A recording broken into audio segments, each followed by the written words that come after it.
All right, our topic for today is arguably the most important battle of the American Revolution for the Continental Army, the Battle of Saratoga. And the reason I say it's arguably the most important battle is because most historians see this battle as the turning point of the American Revolution.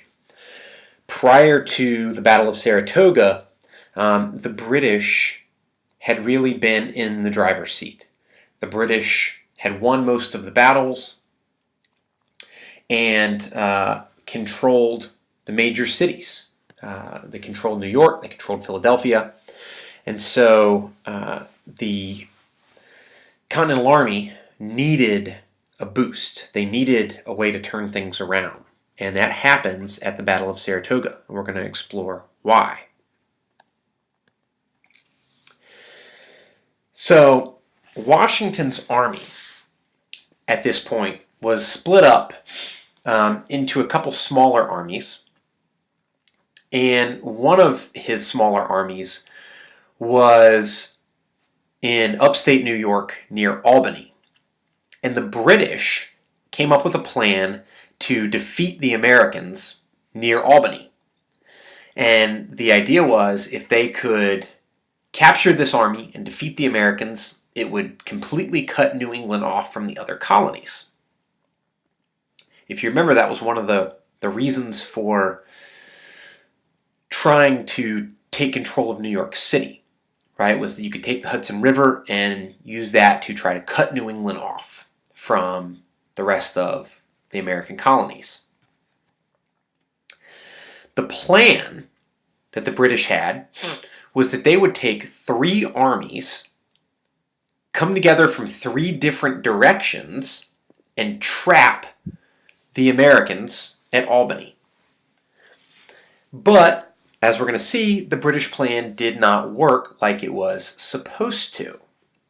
So let's take a look at a map here showing New York. Down here at the bottom in blue, near where it says Albany, you see the word Gates. That's the American commander. He's in charge of a good chunk of Washington's army, and they're camped out right where you see the little bit of blue, just above where it says Albany on the Hudson River. The British plan was to have one army come from the north under this guy Burgoyne. Burgoyne was the British commander of this army, and they were going to march south and meet Gates's army. Another British commander, St. Leger over here, was going to march from the west, and he was supposed to march along and trap Gates from the west. And then you were going to have General Howe from New York City, which is south of the map, come up from the south, come along the Hudson River, and trap Gates from the south.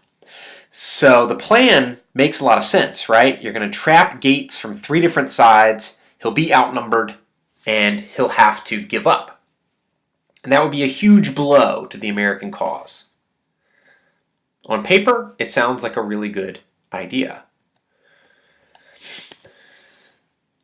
So Howe was supposed to move north from New York City. But instead, he went south and he captured Philadelphia. So he didn't hold up his end of the plan. He went and took over the capital of Philadelphia instead. The British were counting on some Indian allies who didn't show up, and that British army that was supposed to come from the west turned back around. So if I go back to the map real quick, this force over here to the west by Lake Ontario turned around. The army from the south never came, which left General Burgoyne as the only commander to actually show up around Albany. So instead of having three British armies, there was only one British army.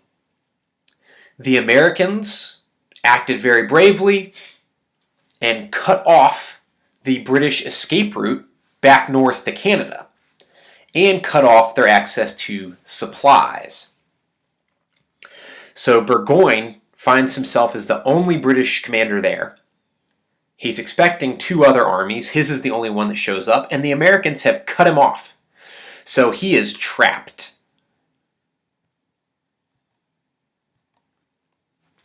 After fighting several battles around the city of Saratoga, New York, the outnumbered British surrendered. Burgoyne surrendered his entire army of almost 5,000 men. This is in October of 1777. So this was a major, major victory for General Gates and for the Continental Army. It's really the first major victory over a British army. But that alone is not the most important outcome of the battle, because the colonists had been trying for a while to get France to come in and help us out. If you remember, go back to the French and Indian War. One of the outcomes of the French and Indian War was that the British won, and France was left very, very angry at England. And they were looking for a chance at revenge. So the Americans are saying, hey, this is your chance. This is how you can get back at England. Help us out. And up to this point, France had stayed out of the conflict. They'd given us a little bit of help, but they had not been willing to jump in because it didn't look like we were going to win. Once news of the victory at Saratoga reached France, Benjamin Franklin was able to convince the French to enter the war on our side. And so France helped us out big time. They sent us troops, they sent us ships, they sent us money, they sent us supplies, all the things we needed in order to turn the war into our favor and really get the upper hand against the British. So Saratoga played a critical role as a turning point of the Revolution. It's considered by most historians to be really the battle that turned the tide into the favor of the Americans.